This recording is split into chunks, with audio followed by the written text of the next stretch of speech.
എത്ര വലിയ കഴിവുണ്ടായിട്ടും യോഗ്യതയുണ്ടായിട്ടും ജോലി ലഭിക്കാത്തവര്, തൊഴിൽ സംബന്ധമായിട്ടുള്ള പ്രശ്നങ്ങളെ അഭിമുഖീകരിക്കുന്ന ആളുകൾ, തൊഴിൽ സംബന്ധമായിട്ട് സ്ഥാനക്കയറ്റം, സ്ഥലം മാറ്റം തുടങ്ങിയവയൊക്കെ ആഗ്രഹിക്കുന്ന ആളുകൾ, ഇങ്ങനെയുള്ള ആളുകൾ വരാഹദേവിയുടെ ഉന്മത്ത ഭൈരവി ഭാവത്തെ കൃത്യമായിട്ട് ആരാധിച്ചു കഴിഞ്ഞാൽ വളരെ പെട്ടെന്ന് നിങ്ങൾക്ക് ഫലം ലഭിക്കാം. ഭക്തിയും വിശ്വാസമുള്ള ഏതൊരാൾക്കും ഉന്മത്ത ഭൈരവി വരാഹദേവിയെ ആരാധിക്കാം.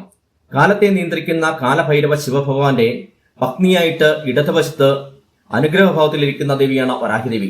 ഈ ദേവി വളരെ പെട്ടെന്ന് പ്രസാദിക്കുകയും വളരെ പെട്ടെന്ന് ഫലം നൽകുകയും ചെയ്യും. നിങ്ങൾ 21 ദിവസം തുടർച്ചയായിട്ടോ അല്ലാതെയോ ഉന്മത്ത ഭൈരവി വരാഹി സ്തോത്രം ഞാനീ പറയുന്നത് ജപിക്കുകയോ കേൾക്കുകയോ ചെയ്യുന്നത് വളരെ ഉത്തമമാണ്. ഇത് ജപിക്കുകയോ കേൾക്കുകയോ ചെയ്യേണ്ട സമയം രാത്രി 8 മണി മുതൽ പിറ്റേന്ന് രാവിലെ 5 മണി വരെയുള്ള സമയത്തിന്റെ ഇടയ്ക്ക്. ഉദത്രീഷ്മാം ജലനിധിമഗ്നാം ദംഷ്ടാഗ്രലഗ്നഭൂഗോലാം ഭക്താനതിമോദമാനാം ഉന്മത്താകാര ഭൈരവീം വന്ദേം.